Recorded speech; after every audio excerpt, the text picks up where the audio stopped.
So we're going to start with a bit of review, and we're on the second example now, which is this private count retrieval example.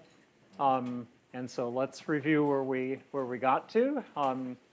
And so this protocol has three parties: a server, a client, and an untrusted third party. And again, the untrusted part is really important. If the third party could be that mediates between the server and the client, if it could be trusted, well, then this would be a really easy thing to do, but it wouldn't be very interesting from a security point of view.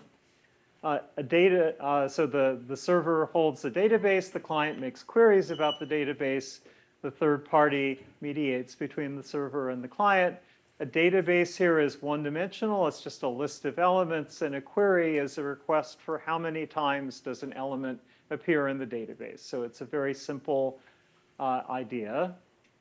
And informally, the goal is for the client to only learn the counts for the queries that it makes, not anything else about the database. Yes? Can we think of the third party as a network? No, you should think of it as an active entity. And we're going to go over again what it is that it does. The server isn't supposed to learn anything about the queries made by the client other than for kind of technical reasons, how many queries were made. And the third party should learn nothing about the database and queries other than certain patterns. And again, as we go through a review of what the protocol does and get deeper into it, we can make this more precise. We will make this more precise. So this is the picture again. The environment is providing the database and the queries. So it's kind of the outside world here. And so what's the protocol do? Main gets started. It first invites the server to generate a random secret, which is a bit string of blank seqlen, and share it with the client. And then, so not the third party. The third party doesn't know the secret. That's the important thing here. Then main asks for a database from the environment, gives it to the server, which randomly shuffles it. And then it goes through every element in the database, pairs it with the secret, and hashes it using this random oracle, which is like the true random function that we saw. If you were implementing this, it could be your favorite hash algorithm. But for us, we're going to be using a random oracle, so pure true randomness. And so for each element, it's paired with seek, it's hashed, that produces a hashtag, which is a bit string of length taglen, and then the collection of all of those in the same order as the shuffling gets sent to the third party. That's the hash database.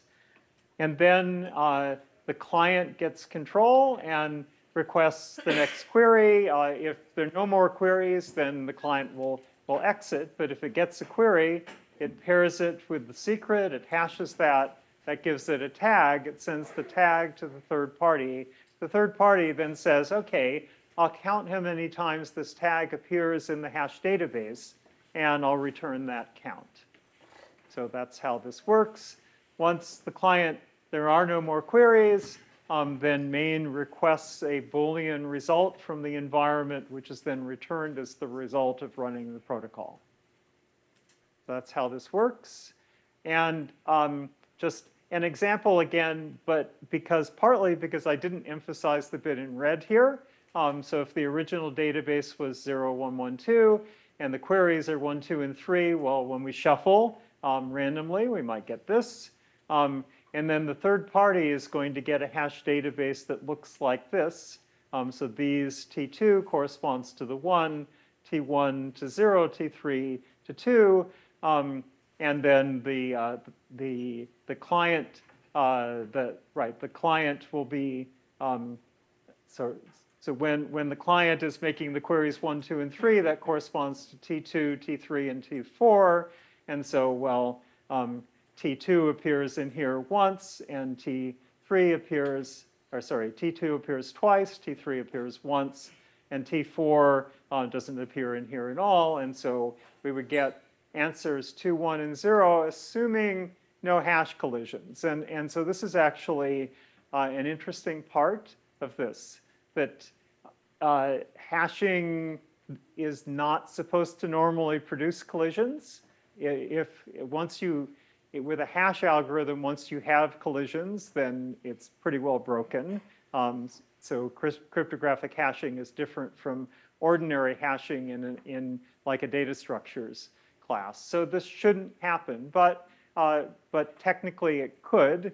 And with the random oracle that we're working with, we can actually quantify the possibility that that happens based on the number of bits in a hashtag and, well, the number of elements, the number of bits in a hashtag, and how many times we can actually do hashing.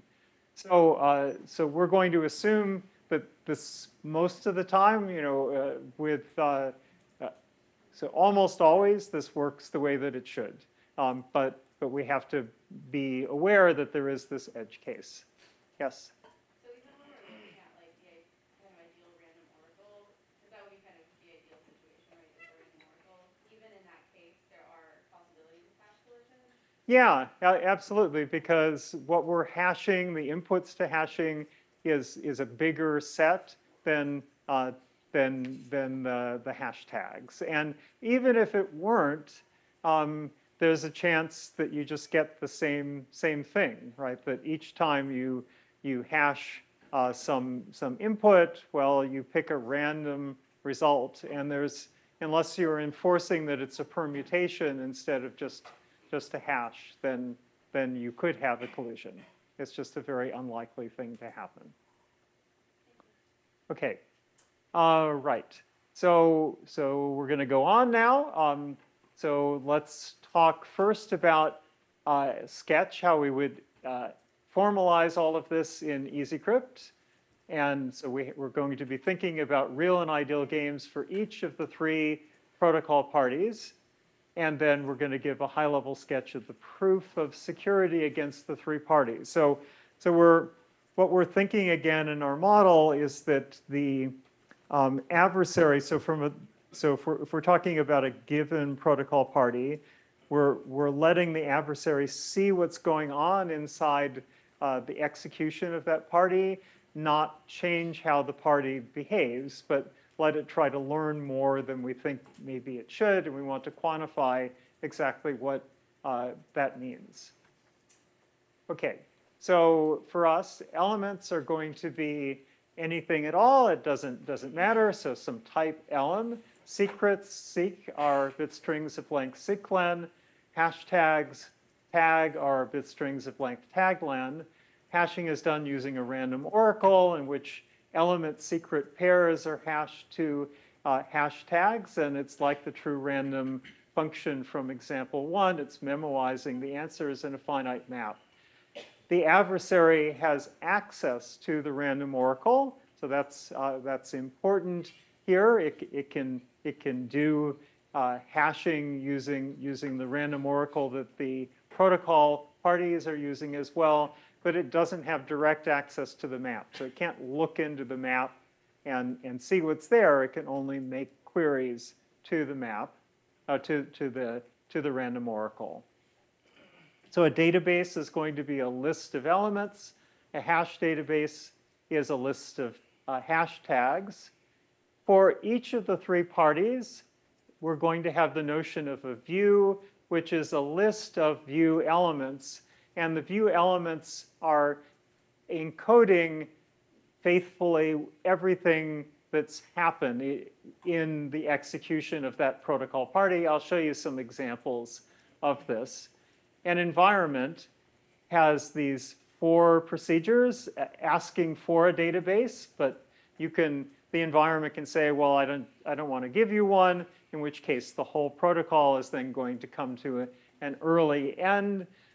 Get a query, again, it can say, well, I'm done giving you queries, which will cause the client loop to come to an end, but then telling the environment, well, here was the count of your query, the count corresponding to your query, and then finally the environment can be asked, well, given all the stuff you've seen, what's your final Boolean judgment? Okay, and so the protocol, the main the protocol is parameterized by an environment. This is the name of the random oracle. The main procedure is doing what? It's initializing the views to be empty. It's initializing the random oracle. It's inviting the server to generate its secret. It's inviting the client to claim that secret because the secret is being generated by the server and shared with the client, but not the third party. Then we're asking the environment, what's your database? If the database is none, then we'll just do the final sequence. Otherwise, we'll invite the server, to shuffle and hash the database, and then invite the third party to get the hash database and then enter the client loop. And the client loop syntactically would come up here, but let me show you it here.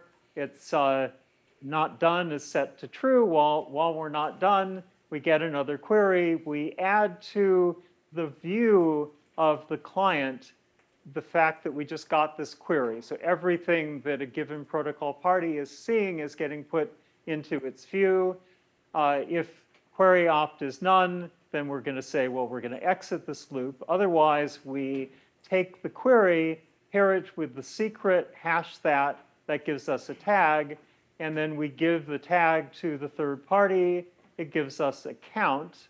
And then we're adding the query and the tag and the count to our view because we've now seen this, but we're giving the environment the count, and then we're iterating.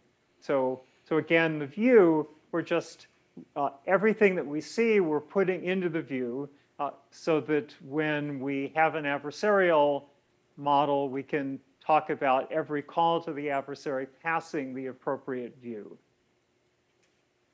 So that's the story so far. Yes?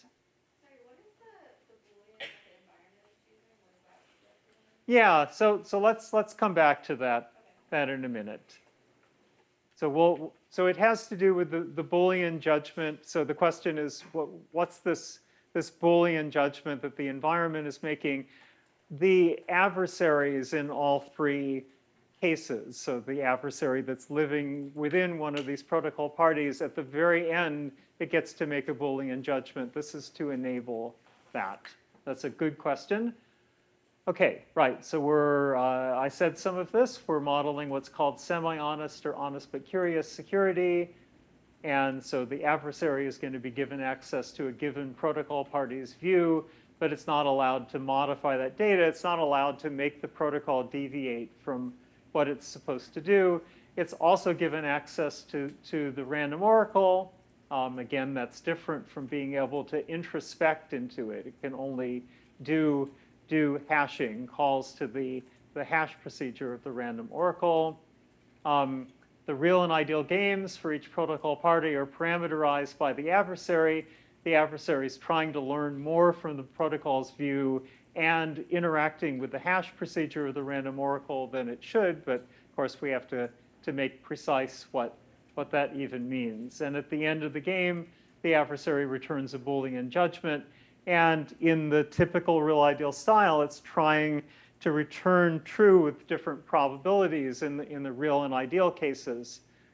Ideally, it would like to return true for the real, so let's say, and false for the ideal, but it won't be able, we're going to prove that it can't do that under certain assumptions.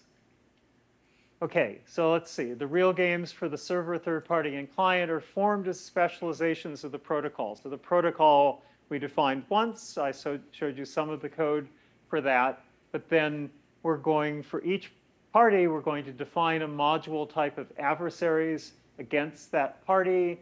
Right, I said this part. So the real game G-real for a given party is going to be parameterized by the av. It's going to be defined by giving protocol an environment that's made out of the adversary. So I think I've got an example for the server. So here is the module type for the server. The adversary gets access to the random oracle. It provides these 4 procedures. And each time one of these procedures is called, the current view for the server is passed to it. Init, so initting and getting, initializing the adversary and getting a database, getting the next query, which is optionally going to produce a query, saying that the query is done, which now just gets the view, and inviting the adversary to pick its final Boolean judgment. All of these are capable of calling the random oracle. So each time the adversary is invoked, it can call the random oracle to its heart's content. Right, and so it can do hashing when deciding what database to propose, what queries to choose. Queries are chosen one by one adaptively. So the adversary can pick them in a way to try to increase its advantage. You can think of it that way. Query done is called with the server view that doesn't have the count in it unless the count is somehow embedded in the server view, which is not true in the case of, well, it's not true in the case of the server. In the case of the client, it will be. Each time the adversary is called, it can do hashing to try to increase its knowledge. So, right, this is a sketch of, this is how the real game for the server is built out of the protocol. So what we're doing, I'll go back in a second, we are defining this environment here out of the adversary. So it's parameterized by the adversary. We're defining env out of the adversary. And then when we invoke the protocol's main procedure, we're connecting it with this environment. And so the protocol works just like I showed you before. It calls the env to do things, but the env is actually built out of the adversary. So when the environment is asked to initialize itself and get a database, well, it calls the adversary, giving it the current view and letting it pick the database. Getting a query, it calls the adversary to get the query, giving it the current view, telling the adversary, telling the environment the result of processing a query. The count is just ignored. We're simply passing the view of the server to the adversary. And in the final case, we just ask the adversary what its final Boolean judgment is, and that's what's going to be returned as the result of running the real game. So we are doing a single definition of the protocol, and then we're specializing it to the real game for each of the protocol parties. And the thing that's different, again, is that we're passing the views of the given protocol party at each point. Okay. Right, so a party's ideal game is also parameterized by a simulator in addition to the adversary. The simulator's job is to try to convince the adversary it's interacting with the real game. It has to simulate the party's view and the hashing procedure's view of the random oracle state.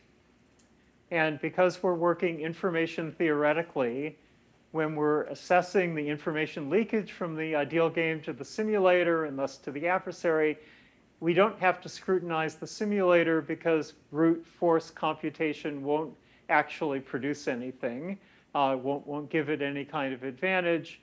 And in fact, that means that in our security terms, the simulators can be existentially quantified.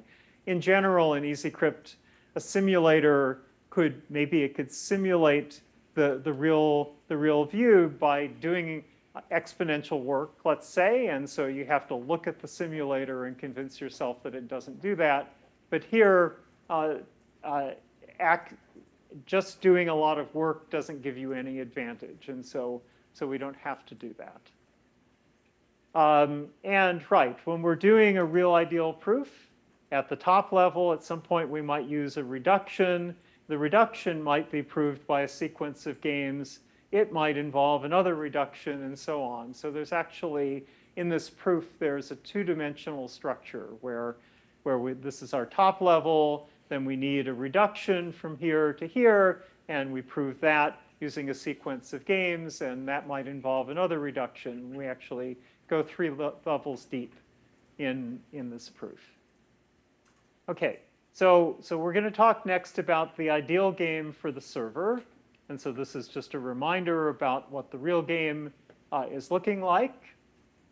So what, if anything, the question is, can the server learn about the queries and their counts when this execution happens? So the server is sitting here. It knows, obviously, the database, but this loop is running. And, well, the queries are being paired with the secret, and they're being hashed. And the tags are going here. The third party is counting the number of occurrences of a tag in the hash database and sending the count back. Nothing's going directly to the server. So it seems like it's not learning anything. But the one potential channel is what?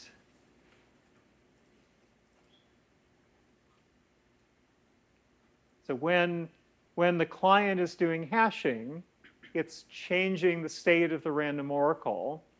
And the server, well, the adversary, when it gets invoked, can do hashing.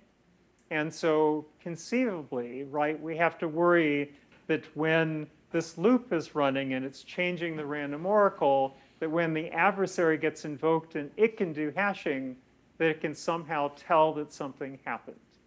And so that's going to turn out to be the only issue that we're going to have to deal with in the case of the server. So the question is, what can the adversary learn from the server views that are passed to it, plus the ability to run the hash procedure of the random oracle? And it's a weird kind of mental game here, because the adversary actually knows everything, right? Just a second. The adversary knows everything. It knows the database. It knows the queries.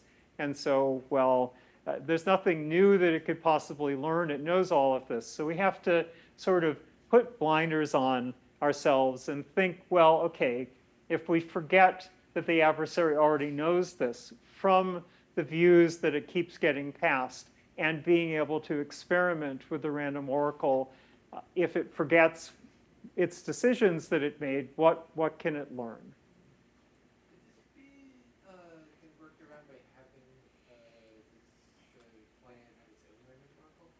So, well, we're going to have a workaround. So let's just see how this goes. So the question is, well, right, we can't make.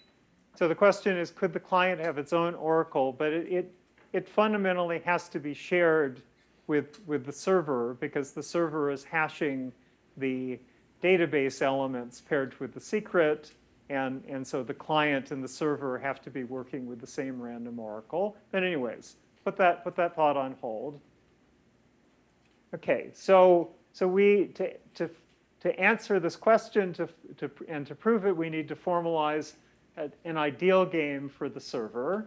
And this is what the ideal game looks like. So we've still got the main procedure that drives everything. But where the server was, we now have a simulator. And there is no third party. And there still is this client loop here. But it doesn't do anything actually interesting. So when this, I can tell you now that when this loop runs here, it asks for another query. And then it says, well, OK, I'm done processing that query. It doesn't do any hashing at all. So a query comes in, nothing's done with it, and it just says, OK, I'm done. So that's what the client loop is now doing. The simulator has to simulate the view that the adversary sees. So it takes the database, it shuffles that because that goes into the view. It hashes all the elements in it because the random oracle state has to be simulated as well. It pretends that the third party has taken it. The simulator is just trying, even though there is no third party running, it has to add all this stuff into the view because these were things that happen in the real game. Right. So that's what the simulator is doing. And so when we look at this thing, we can say, well, okay, so when a query comes in, nothing's done with it. And so clearly nothing about the queries is going anywhere that the adversary could actually learn about it, either by looking at the view of the simulator, which doesn't learn anything directly or even indirectly. So we're processing these queries, but we're not changing the random oracle.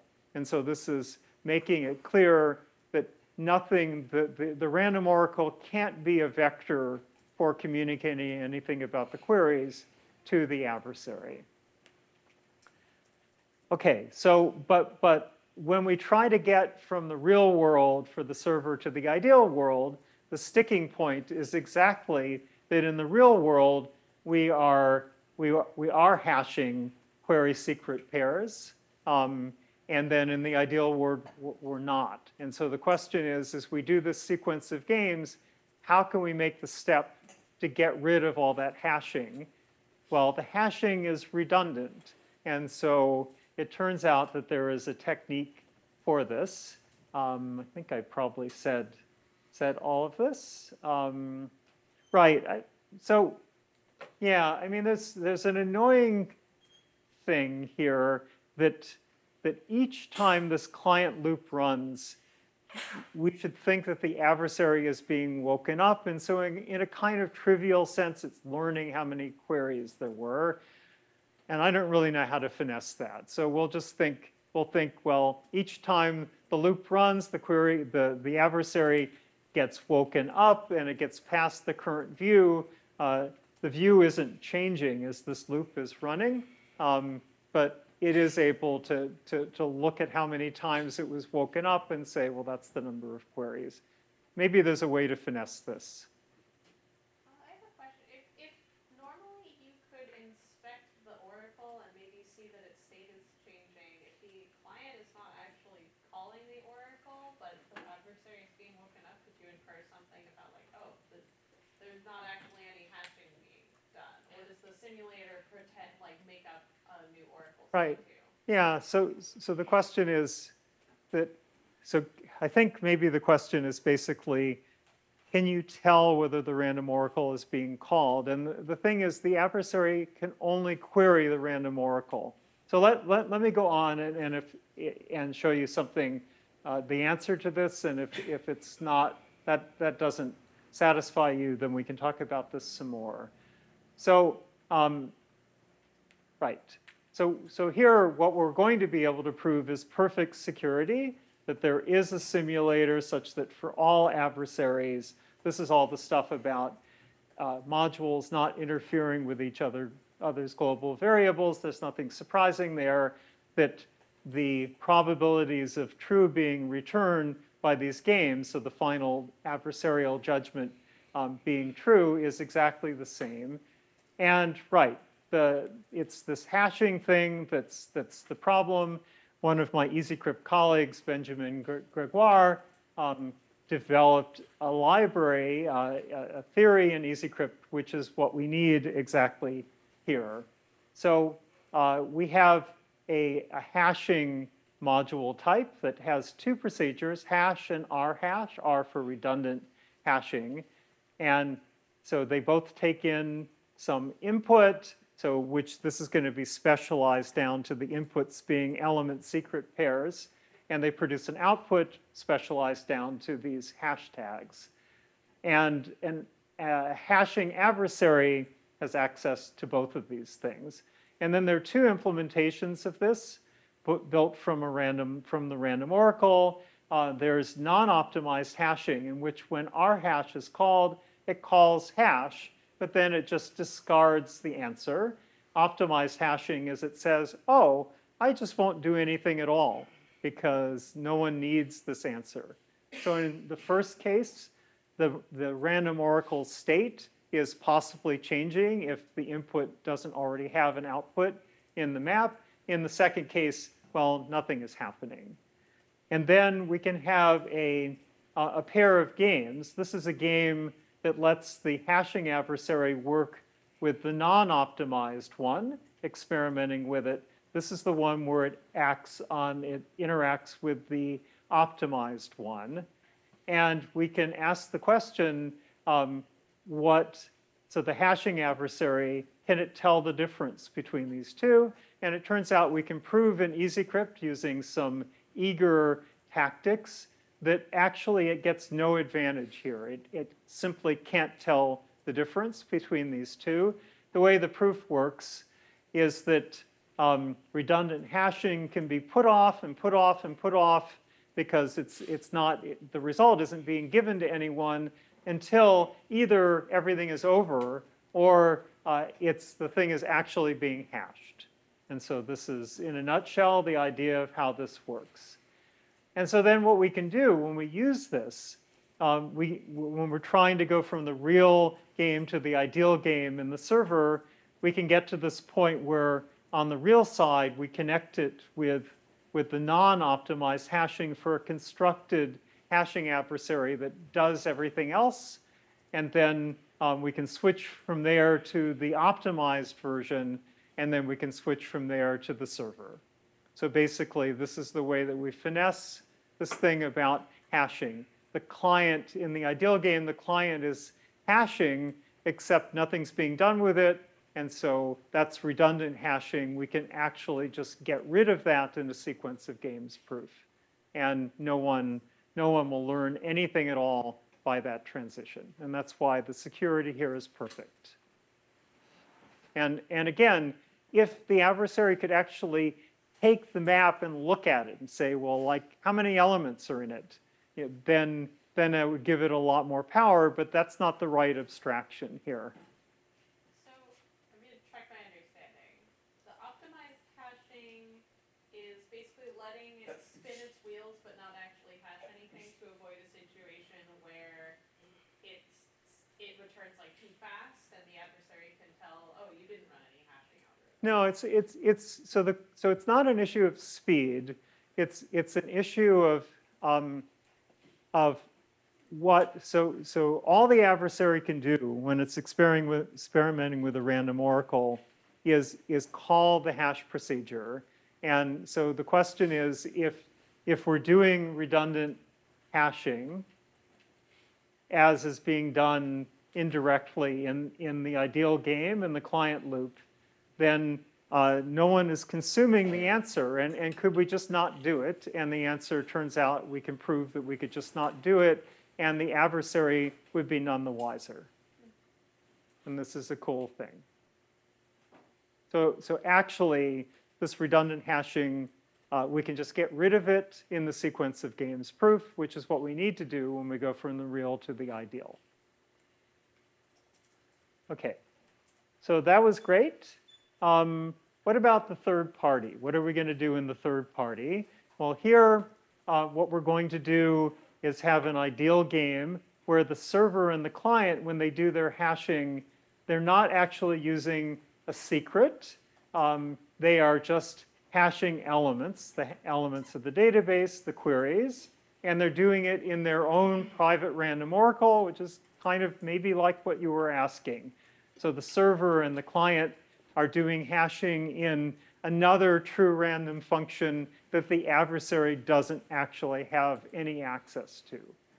That's what we're going to do here. And so if you think about it, well, this third party here, which is getting the hash database and it's getting the tags here, it can tell patterns, but it can't actually take these hash tags that it's getting and know anything about what they came from. So if it sees the hash database has one tag 4 times, then assuming collisions didn't happen, it knows, well, the original database had something that appeared 4 times exactly, but that's all it's going to know. Yeah, so is the real game the same for all 3 parties? We just have a different ideal game for each of them? So not exactly, but in all cases we're taking the protocol definition, and all we're doing is we're tweaking the environment, which is then based on the adversary. So here, if there's anything that's kind of interestingly different about the real game, I'll tell you about that. And I have a second question. So, in the real game, the adversary also lives in the environment, or is it in the party?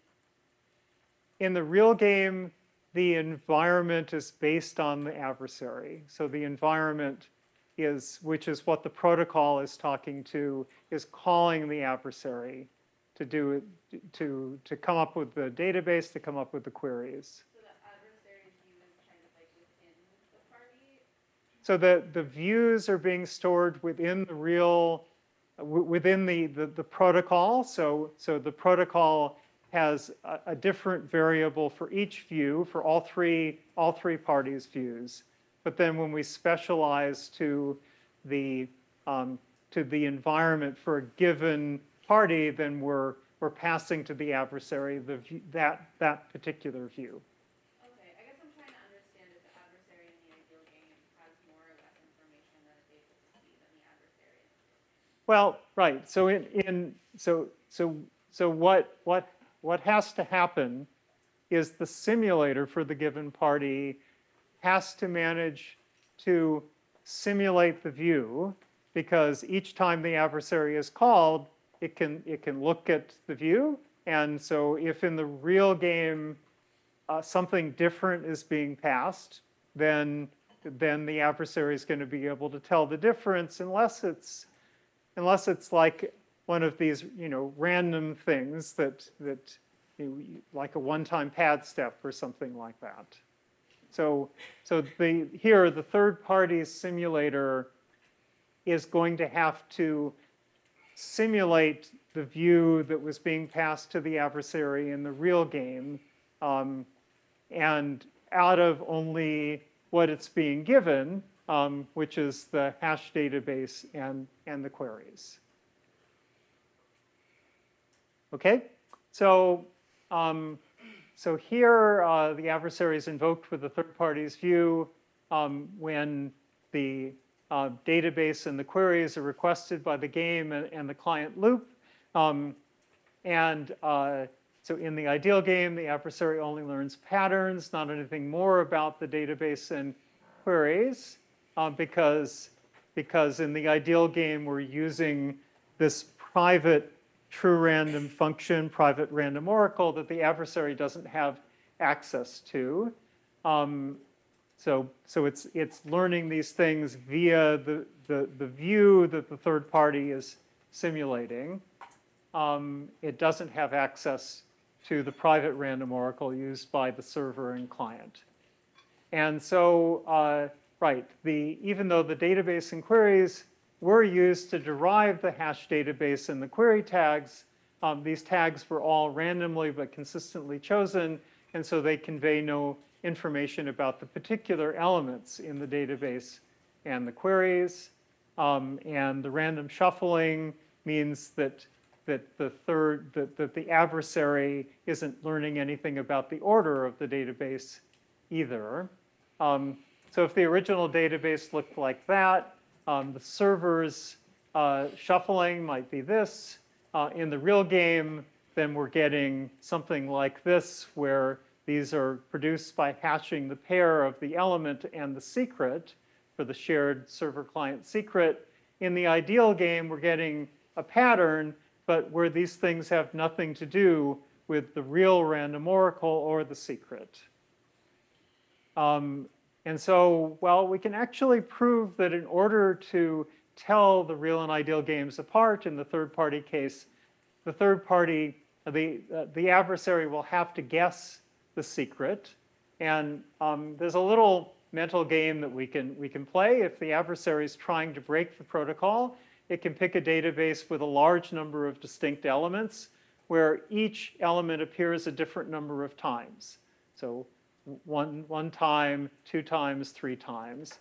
So the nice thing about this is, even after shuffling and hashing in either the real random oracle paired with secret, or in this private one, that lets us figure out so since the adversary knows the database that it's providing, then it actually lets it tell which tags correspond to which element.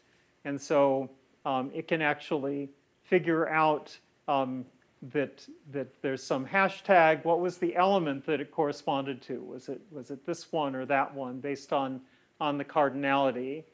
And then it can do this little trick here. It can say, maybe I'm in the real world, and so I can try to search for a secret, which I don't know. It's not in my view, such that pairing E with the secret results in T. So hashing in the real random oracle, hashing, yes, in the real random oracle, that's the only one that it has access to. And if it finds a secret, then it can try to confirm that this explains everything else that it's seen, everything else it's seen in the hash database. And otherwise, it can try another secret. And the thing is that this is going to work in the real game, given enough computation. But in the ideal game, because the hash database was produced using this private random oracle that it doesn't have access to, then all these experiments it's doing with the random oracle are going to not help it. And so this would be a way that it could tell the real and ideal games apart. Okay, but what this boils down to is that the way that the adversary can try to attack this protocol is by guessing the secret. And so what we can do is actually get a security theorem by limiting how many times the adversary in the third-party case how many distinct inputs it can hash. So the server and client are unrestricted, but we're restricting the adversary. And then we can use a reduction to bridge the real and ideal games, one proved with up-to-bad reasoning, which makes us assume that the adversary's procedures are always terminating and the client loop terminates. The way that we finesse that is we build in a limit to the client loop where after queries max steps, then it starts deciding that there are no more queries. And we do that by this little trick here. So in the definition of the environment for G real in the third-party case. Right. So how do we do this proof of security? Via a new abstraction called secrecy random oracles. And what do these let us do? They offer limited hashing to element secret pairs. So based on this limit that I told you about before, as well as unlimited hashing of elements, which is what the server and the client can do. And there are two implementations. There's a dependent one that's like in the real game, where there's a single map, and where hashing an element is the same as hashing the pair of it and the secret. So that's like what we have in the real game. There's an independent one with separate maps, which is like in the ideal game. So in the independent one, when we do the unlimited hashing of elements, then we're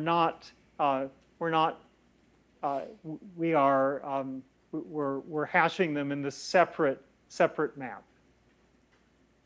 And then we can prove that a secrecy adversary can only tell the games apart if it manages to do limited hashing of a pair whose second component is the secret.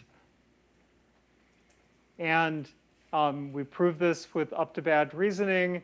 So the bad event is that the secrecy adversary does limited hashing with a pair whose right side is seek. As long as that doesn't happen, we can actually maintain an invariant, that the non-seek part of the map in the dependent case is in sync with the non-seek part of the elem times seek map of the independent one, and then that the seek part in the dependent implementation, where there's a single map, is in sync with the elem map, the one that just hashes elements. And then how do we do that proof? We do it using another abstraction, which are called secret guessing oracles. And that gives the secret guessing adversary a limited number of chances to try to guess a secret. So in this abstraction, there is some secret. It was randomly generated. The adversary gets at most limit calls to try to guess it. Each time it does a guess, then the game is keeping track of whether it's gotten it right or not, but it's not actually getting any feedback. So it's working blind. It makes limit guesses.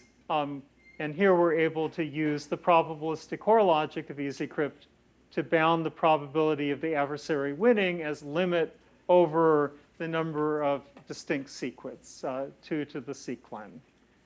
And so if we put this all together, then, these are these abstractions, the secrecy random oracles, the secret guessing oracles are packaged up in reusable theories. This was this multi-level reduction, that there's the top level, which is proved using these secret guessing, secrecy random oracles, and that's proved secure using these secret guessing oracles.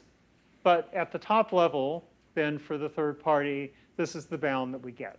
So we give a limit on how many distinct inputs the adversary can hash using the random oracle, and so we can make we can make seqlen be big, we can make limit be not too big, and then hopefully this is something that we consider to be acceptable.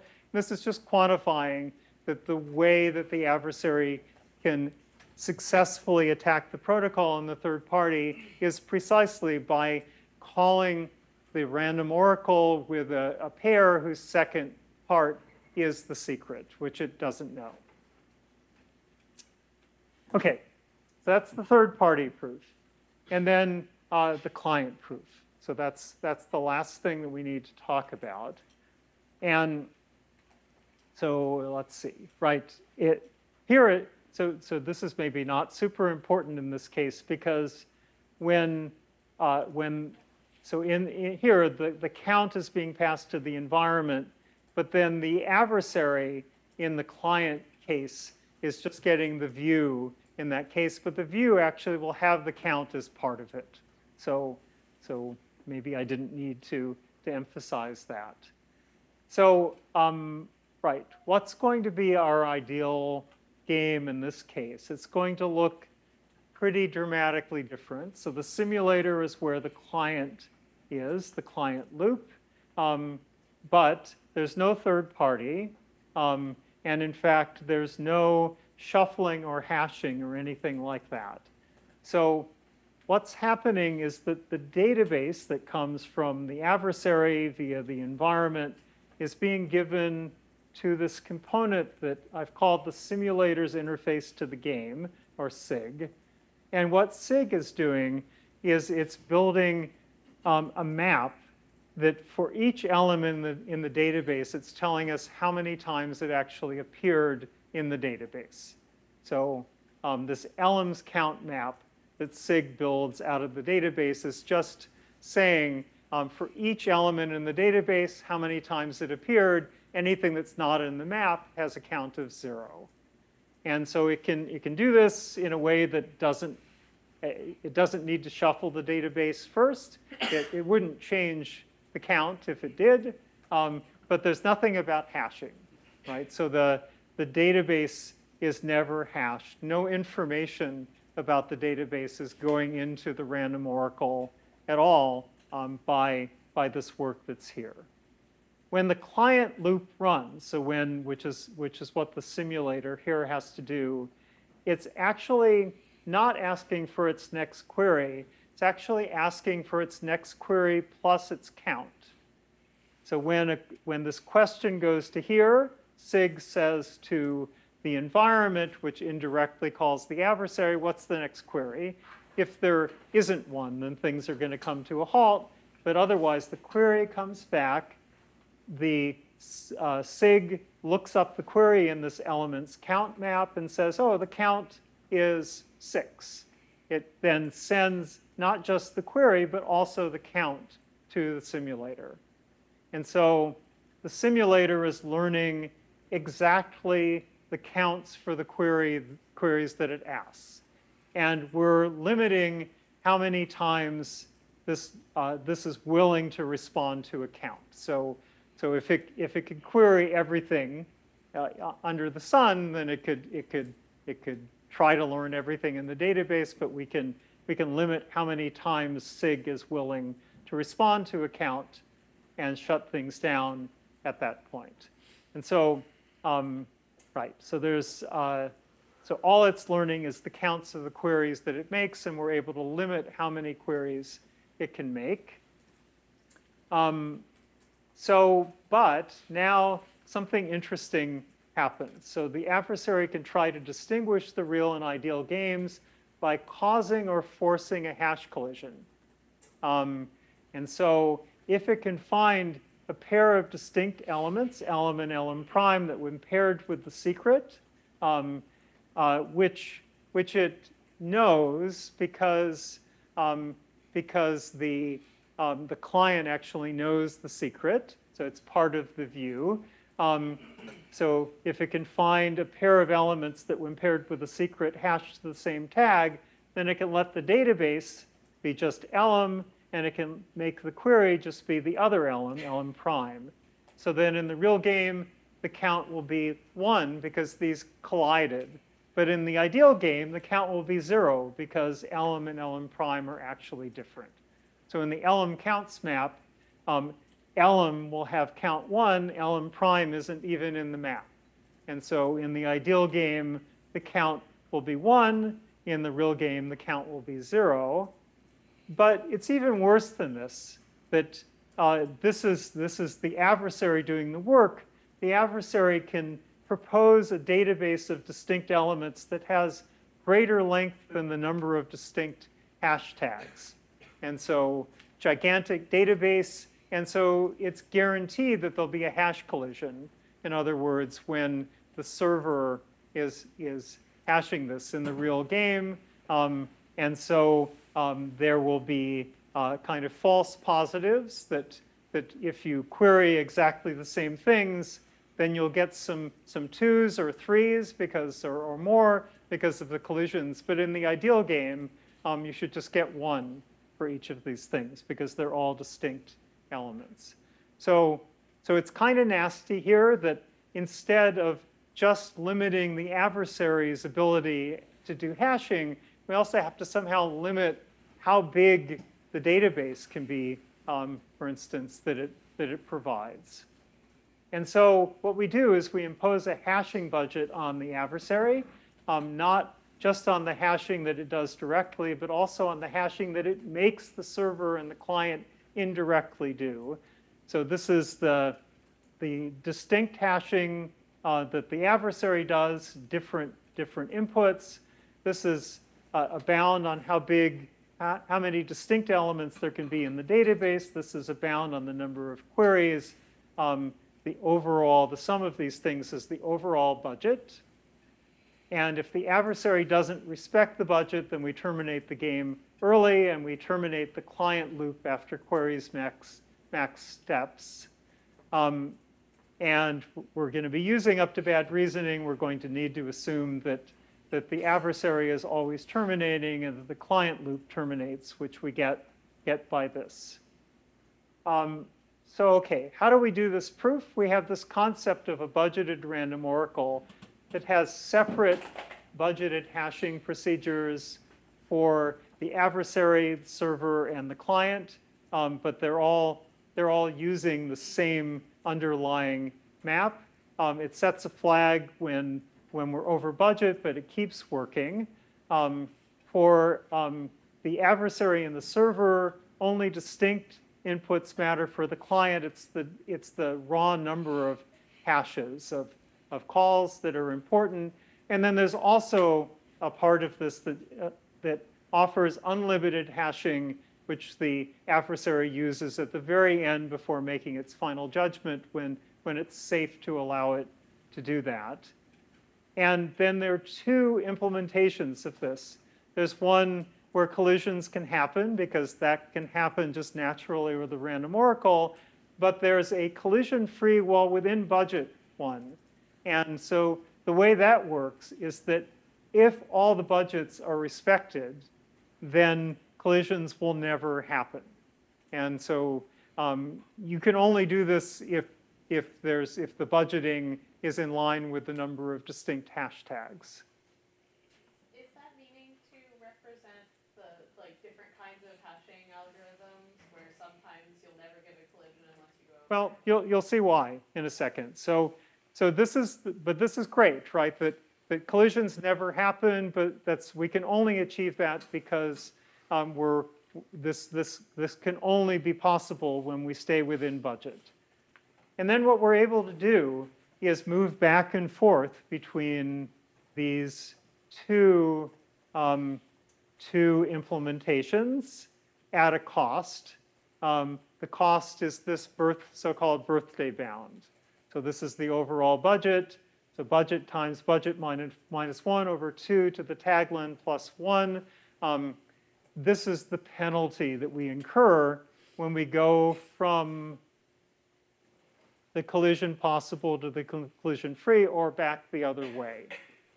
So here is the game plan of how this sequence of games proof goes. Well, right, so I don't think I need to say anything here. So we move to the collision possible budgeted random oracle instead of just the normal random oracle. This is basically just a view onto the random oracle. Then we switch to the one that's collision free as long as we're within budget. And the cool thing about that is now there are no collisions, and so we can convert to everyone using this elements count map instead of the hash database. So there are no collisions, and so it's safe now to switch to just counting how many times elements appear in the hash database, building a table for that. And then we can switch back to and this is the hardest step. So there's a complex relational invariant that lets us go from using counting hashtags to just querying the element counts map. But again, this only works because collisions can't happen. We switch back to the collision possible budgeted random oracle. Then we switch back to the ordinary random oracle with the adversary still subjected to its budget. And then at the very end, we can say, okay, well, this hashing that the server did, we built the elements count map. And so in the case where we'd gotten rid of the possibility of collisions, so we don't actually need to do that. It's redundant. It's not being needed anymore, so we can use that redundant hashing library that we had before to get rid of that. And then the final, almost final step is to say, well, when we computed the element counts map, it works out the same without first shuffling the database. So shuffling the database and then building the map is the same as just building the map, and then we do some final refactoring at the end. And so the crucial step, again, is this one here, which only works because we've finessed away the possibility of collisions. Okay, so we paid this penalty twice because we transitioned into collision free while within budget and then back to collision possible. So if we double that, double this, we get that. And then that ends up being, whoops, that ends up being our, that ends up being our overall bound. So this is the security bound in the case of the real, the client proof. So this is the hardest, I think, of the three proofs. Okay, so nice thing, or a nice thing about this is that the parts that you actually have to scrutinize and trust of the EasyCrypt formalization are just about 380 lines, theorem statements, definitions of the random oracle, protocol definition, and so on. The proof is like 5,200, 5,300 lines of EasyCrypt code, but we can trust EasyCrypt to check that. Yes? Do we consider situations where parties can collude? No. I mean, so we're assuming here that the parties don't collude. Yes? Another high-level question. So we introduced this concept of a view, right, to carry out the proofs. But it's crucial that we don't forget to add operations to our view. So I was wondering, could we do like a similar proof where we don't have this concept of views, but only consider the messages that are sent on the network, and to basically simulate the view, maybe give the attacker access to, for example, the shared secret, that it can look at the payloads that are sent, such that we somehow reduce the trust in our model itself? Yeah, I'm not sure. I mean, in general, when you describe a real protocol in the setting, you have to play fair, and I don't think that there's a way around that. We could talk about that some offline, but I think, you know, there's something where you have to do the modeling in a way that's fair, otherwise you're not giving the attacker, the adversary, the power that it should have. Okay, so let's see. Right, so it worked great to formalize the protocol once, parameterized by an environment and specialized it to the games. We're working information theoretically, so we don't have to scrutinize the simulators. Removing redundant hashing was important both for the server and the client proof. Budgeted random oracles were huge because it let us switch to this element counts map without having to deal with hash collisions. And right, we could come up with these concrete upper bounds. So we said this before, but right, the client doesn't always get the right answers, but it's highly unlikely that it won't. We let the adversary choose the database and queries adaptively to model the fact that it might have some domain-specific knowledge about what the inside names of like who might be in the database. Right, so I think I won't belabor that. Is it realistic to assume that two parties can communicate without the other one eavesdropping? Well, we're not giving the adversary here access to the network, and so sure, that there could be a private channel.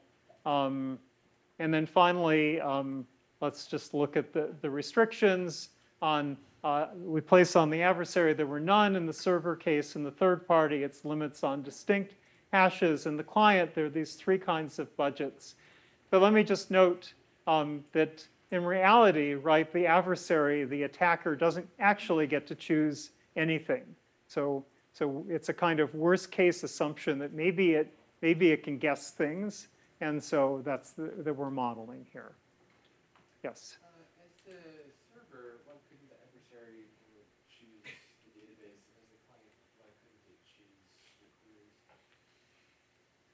Sorry, say that again? Well, as the server, why couldn't the adversary choose the database? And as the client, why couldn't it choose the queries?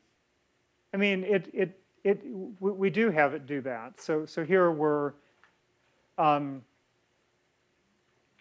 yeah, okay, right. So I guess if you're thinking about some attacker living within the server and seeing what's going on, the actual provider of the database is maybe not the attacker, right? So I guess is the way that I'm thinking about this. Oh, because it's not, it's just honest but curious. Yeah, yeah.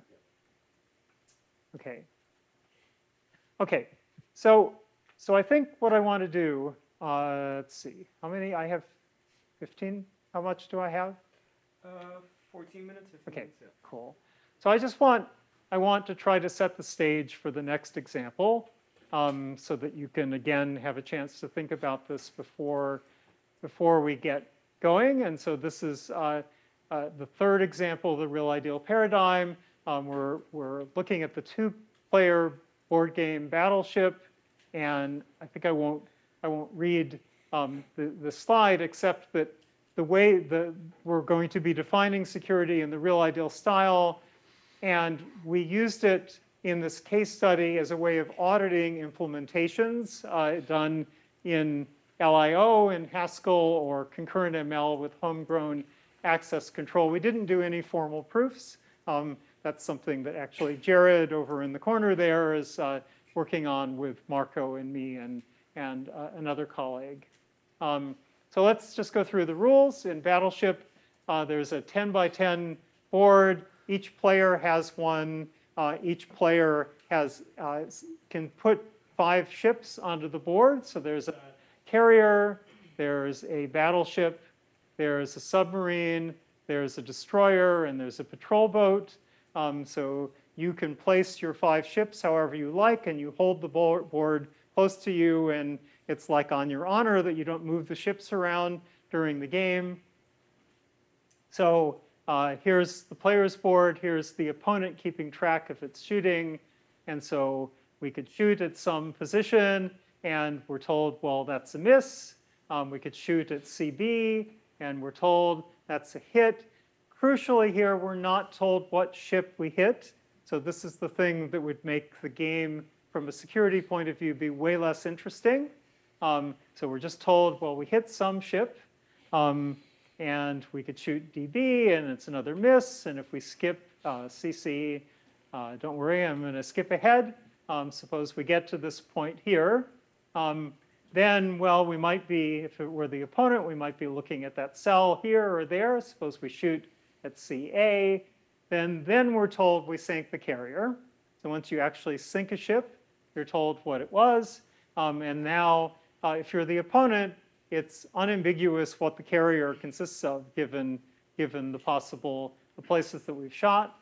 But now you can maybe see what's going to happen next. If we shoot at GG, then what we're told is that we sank the submarine, because we can see over here, that's the submarine. The destroyer isn't sunk yet, but the opponent, right, doesn't actually know whether the submarine is like this or it's like that. And so we can't infer anything more as the opponent. So the security model shouldn't let the opponent learn more, learn where the submarine is at this point. But of course, if we shoot at JG, then we learn that we sank the destroyer, and then we can figure out that this is the destroyer, and then we can figure out that this is the submarine. And so the implementation that we did does this inference, simple-minded inference after the fact. But what the feedback that you actually get from the game is just when you shoot a cell, if you haven't sunk it, you just learn it was a hit. Otherwise, you learn it's a miss. When you've actually sunk a ship, you're told what ship you sank. Okay, so this was the architecture that we used. So we've got the user talking to a client over a TCP connection with a server that has 2 players, which interact with their clients, and then a referee. And the referee holds, so it holds the board for player 1, it holds the board for player 2. When shooting is done, it updates the boards. And tells the shooter, well, this is what happened. Tells the opponent, well, the person shot at the cell of your board. So along as the game goes on, if player 1 does shooting, it learns the result. Player 2 learns what cell of their board was hit, and then player 2 gets to do shooting next, and so on. The game goes on until someone, until people decide that they're tired, or someone has sunk all of their opponents' ships. Okay, so we implemented in concurrent ML a trusted referee that holds both players' boards and enforces the rules of the game. But we were interested in trying to reduce the trusted computing base by splitting the referee into mutually distrustful parts that we called player interfaces.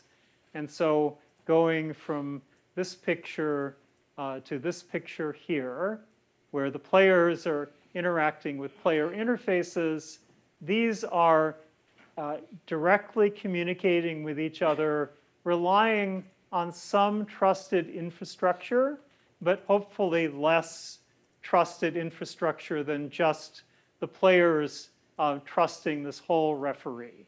So we're taking this model referee and we're trying to split it into parts which directly share information with each other and rely on some trusted infrastructure. And right, I guess I didn't say it, but I sort of said it. What are we relying on for security enforcement here? We're relying on PL security, so data abstraction. That's what we're using as the power here. And well, I think we could prove that without some trusted infrastructure, that this is just impossible. We would have to fall back on something that was probabilistic like we would do in crypto. So we're going to try to minimize this. And we have a couple ways of doing this. And you might be able to think of a better way of doing this. So how do we define security in this setting? So if this is maybe malicious, how do we know that this is secure even in the presence of a malicious other player interface? And so, well, we go back to the real ideal paradigm. This is the general setting where this is maybe malicious. And so these are the honest party inputs and outputs. These are malicious party inputs and outputs. Here we sandbox the malicious party in a simulator, and we leak only the right information that P2 should be able to learn from the ideal functionality to there. And then the simulator has to try to make the adversary think that simulate all of this dialogue here, given only the limited information that was leaked up to there. So if we specialize this to our case here, what should it look like? Well, more or less, the ideal functionality should be the model referee.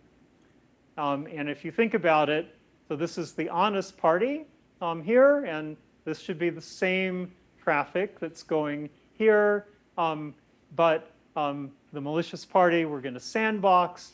And then when M is supposed to learn something, well, it's in the place where a player would normally be. And so if it says that it wants to shoot somewhere, then it's being told the result of its shooting. So if M is trying to do shooting, then the shot goes to here. The model referee says, oh, well, it's your turn. I'll tell you the result of the shooting. I'll tell you nothing more. That's the way that we could think about this. And so because the model referee is enforcing the rules of the game, what's leaked to this simulator player where M is sandboxed is only what it's entitled to know. Also, well, maybe M might pretend to have picked a board, but then it might move its ships. But here, the model referee expects the simulator player to commit to a board at the very, very beginning, and it can't then move it because it's held inside the model referee. So if the adversary can't tell these apart, this is secure by construction. Therefore, we think that this is secure too. Well, scheduling is possibilistic, not probabilistic. What do we want for security? I think what we want is that if there's an execution on one side resulting in some Boolean judgment, then there's one on the other side too, and vice versa. It turns out that there's an unfortunate hiccup in all of this, and it has to do with error behavior. So I'm almost done for today. So if M doesn't follow the protocol, we haven't told about what the protocol is precisely yet, then an error might happen over here but it could be that the model referee already knows enough to send something up here that wouldn't happen in the real world. And so the thing that we have to do here is also propagate errors from the second party. And so when the simulator is doing something, either it's going to say, oh, well, there was an error because M misbehaved, or okay, and then the referee knows it's okay to actually send an answer. So on this channel, we can propagate an error that the opponent did something wrong, and the same thing can happen there. So this is, I think, where I was trying to get to for today. So let me just go back to this picture for a second. So we know now the rules of Battleship, and you can, if you like, you can try to think, okay, well, what's this protocol like? What's the trusted computing base that this protocol is relying on? How would you try to define these player interfaces in such a way that even if the second one is malicious, doesn't follow the protocol, tries to learn more than it should, that it's going to be thwarted by the protocol. And we'll pick up from there for the last lecture. Do I have time for a question or two? Or Yeah. So questions. Yeah, so I was wondering if you could explain in more detail this point about the cheating, because I was a little bit confused here. So is the claim that in the correct by construction approach on the right, the malicious code isn't allowed to cheat because it doesn't have access to the state, and therefore proving that the adversary can't distinguish these things enforces the malicious code doesn't cheat? Yeah, so there are kind of two things you could think that M might try to do. It might try to exfiltrate information to its client, to the adversary, that it shouldn't be able to learn. In here, where it's sandboxed, then it only learns the results that the model referee thinks this player is entitled to know. So if it shoots somewhere, then it learns it was a miss, or it was a hit, or you sank the ship. And so what gets leaked over this channel here is only what's safe for M to know. And so the simulator couldn't possibly simulate sending something more about the opponent's board than had come over this channel. That's one side of it. M might pretend to have sent some kind of information about a board, to have committed to a board to G over here, but then it might pull a fast one and somehow, essentially move its ships. But over here, the model referee is expecting this player here to commit to a board at the very, very beginning, and similarly the other side, the honest player. So it's got two boards at that point, and so all the answers that are going to happen over here are based on that committed board. And so over here, if M was somehow able to do this, then we wouldn't be able to prove security. So over here, the leakage this direction is always just what should be made available to M, nothing more, nothing less, and M is having to commit to a board. So we think this is secure, and if we can prove that the adversary can't tell these apart, then we should think that that's secure as well. Does that help? Or? Oh, well, yeah, so just as a clarification follow-up question then. So for it actually doing this proof, we will then have to constrain in some way the actual behavior that M can perform in the left. Yeah, right. What we haven't talked about yet is what gets exchanged and why is that safe, right? But, well, and we're going to have two ways of doing that. We're going to have one way using information flow control in this Haskell LIO setting. We're going to have a completely different way in concurrent ML. They're both going to use some trusted infrastructure to support what it is they're doing. But there may be a better way. I mean, there may be a way that has even less trusted infrastructure. So, but, you know, so far, right, this is the abstract setting, and now we're going to have to drill down and say, well, this is how we do it in LIO, and this is why we think it's secure, because all we've done so far is done auditing. This is how we did it in concurrent ML. This is why we think it's secure. So thank you for those questions. Anything else? So you can think now, if you like, just if I go back to this picture, you can think, well, how would I do it? That if you're trying to let these communicate via some protocol using some trusted infrastructure that's enforced using PL security, data abstraction, then you want to be resilient even if this is somehow implemented in a way that's bad, that tries to cheat. How would you do it? You can think about that, if you like, between now and tomorrow. Okay, thanks.